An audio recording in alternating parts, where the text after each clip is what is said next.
जी नाजरीन, welcome back from the break. बात हो रही थी जब हम ब्रेक से पहले गए थे, समरा ने कॉल की थी और छाइयों के मुतालिक बात की। और छाइयों का मसला जो है, I think that is the most rampant ख़वातीन के अंदर। और डॉक्टर साहब से उसका जवाब पूछ ले तो डॉक्टर साहब क्या करें समरा? थैंक यू समरा, आपने क्वेश्चन किया। इसमें बहुत आसान इलाज है छाइयों का, मगर एक बात याद रखिए कि परमानेंट ट्रीटमेंट नहीं है। इसको हम टाइम बीइंग वक्ती तौर पे ख़त्म कर यही सकते उनका हैं। सवाल भी था। और आजकल यही जो इसमें सबसे जो फेवरेट ट्रीटमेंट है वो हाइड्रोक्विनोन है, 2% या 4%। और इनिशियली हम 4% देते हैं, जब छाइयाँ ख़त्म हो जाती हैं तो मेंटेनेंस के लिए 2% पर आ जाते हैं। इसके अलावा जो दूसरी सेकंड चॉइस है वो दैट इज़ कोजिक एसिड। और बाकी जितनी भी हैं इसके अंदर फिर वो कम्बिनेशंस के साथ होती हैं, जिसमें कोजिक एसिड या हाइड्रोक्विनोन का कम्बिनेशन हम 29 यानी विटामिन ए डेरिवेटिव्स के साथ करते हैं, ताकि पीलिंग हो स्किन की। तो उसमें ये होगा कि जो टॉप जो स्किन है वो जो जिस पे ज़्यादा वो मेलानोसोम ज़्यादा होंगे वो पील हो जाएगी, तो डेफिनेटली नीचे से स्किन निकलेगी, वो ज़्यादा फेयर होगी। मगर एक बात याद रखिए कि आपको 2 to 3 मंथ ये यूज़ करें, और फिर आपको अगर बीच में आप ब्रेक देना चाहें तो ज़्यादा से ज़्यादा वो 3 महीने का ब्रेक होगा, फिर आपको दोबारा फिर रीअपीयर हो जाएंगी। और इस हकीकत को आपको एक्सेप्ट करना पड़ेगा, ठीक है। जस्ट लाइक जो डायबिटीज़ और हाइपरटेंशन के पेशेंट भी तो रेगुलर दवाई खाते हैं। नहीं, इनको सन ब्लॉक भी तो अप्लाई करना चाहिए ना, जिसका अच्छा SPF हो। सन ब्लॉक जो है वो पाकिस्तान के हिसाब से तो वैसे SPF 45 भी बहुत है, और SPF 60 is very safe, very good. नाजरीन, एक चीज़ जो मैं आपको बताना चाहती हूँ for all the ladies who have छाइयाँ, उनका ये जो मसला होता है ना, ये हार्मोनल होता है। It's link to the hormones, और वो जो upper surface of the skin है उस पे आ जाता है।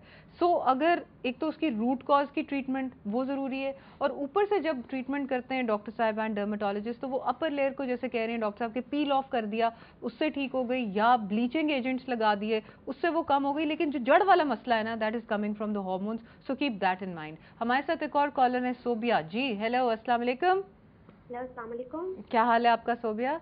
बिल्कुल ठीक ठाक। क्या मैं डॉक्टर साहब से क्वेश्चन करना चाह रही हूँ। मेरे स्किन में एक्नी प्रॉब्लम है बहुत। क्या प्रॉब्लम है? एक्नी प्रॉब्लम है, एक्नी, दाने हैं। ठीक है, हाँ। तो मैं इसके बारे में पूछना चाह रही हूँ। हाउ ओल्ड आर दाने यू? खत्म होने के बाद sorry, how old are you? Age क्या है आपकी? 20। और आपकी एक्नी कब से शुरू हुई है? 3-4 साल से। 3-4 साल से, यानी व्हेन यू वर 16 तब से? हाँ हाँ जी। और बाकी ये कि इतना तो आपको पता होगा कि एक्नी प्रोन जो पेशेंट्स होते हैं या जिनको एक्नी हो जाती है, वो चिकनी चुपड़ी ग़िज़ा और स्पाइसी चीज़ों और उससे तो आप परहेज़ कर रहे हो उनसे? बिल्कुल परहेज़ करती हूँ जी, बिल्कुल। ऑलराइट, तो आप मुंह पे क्या लगाती हो?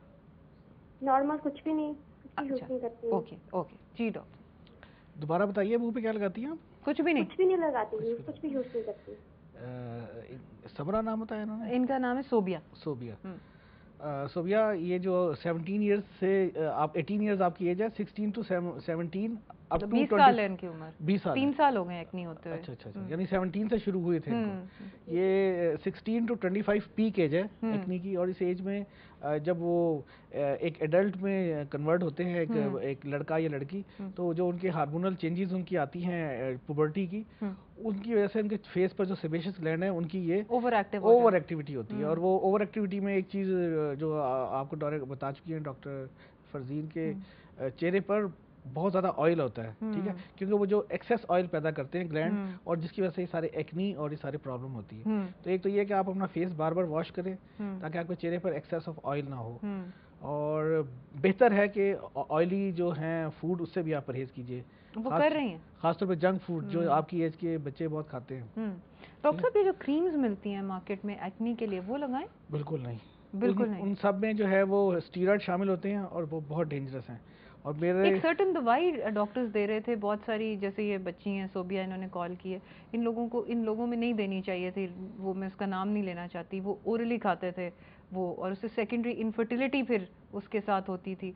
तो क्या ऐसे ही दवाइयाँ खाने वाली लेनी चाहिए? देखें, डर्माटोलॉजिस्ट की एडवाइस के बगैर कभी आप कोई दवाई ना खाएं। ये मैं आज मेरी रिक्वेस्ट है पूरे पाकिस्तान की बच्चियों से, और लाहौर की जो खासतौर पे सिटी 42 पे बैठी हुई हैं, कि ये जितनी भी दवाइयां हैं, हमारे जो आम डॉक्टर जो हैं, जो कि who are not qualified dermatologist, जिनके पास कोई जेन्युइन डिग्री नहीं है, उनको भी इतनी इन्फॉर्मेशन नहीं है इस चीज़ की, और ये बहुत इंपॉर्टेंट है। ठीक है। सोबिया, मेरी आपसे ये भी रिक्वेस्ट है कि आप डॉक्टर साहब का नंबर हमसे ले सकती हैं, डिस्प्ले भी हो रहा है कि कहाँ ये मेडी सेंटर, अलामा इकबाल, ये वाली जगह पे आप उनको सिटी 42 के तवसत से दिखा भी सकती हैं। और दिखाना बेहतर है, डॉक्टर साहब आपको देख के कि एक्नी किस टाइप की है, कितनी ज़्यादा है, क्या वो स्कारिंग तो नहीं कर रही, वो सारा कुछ जो है वो आपका डील कर लेंगे। So go to him and show him your problem.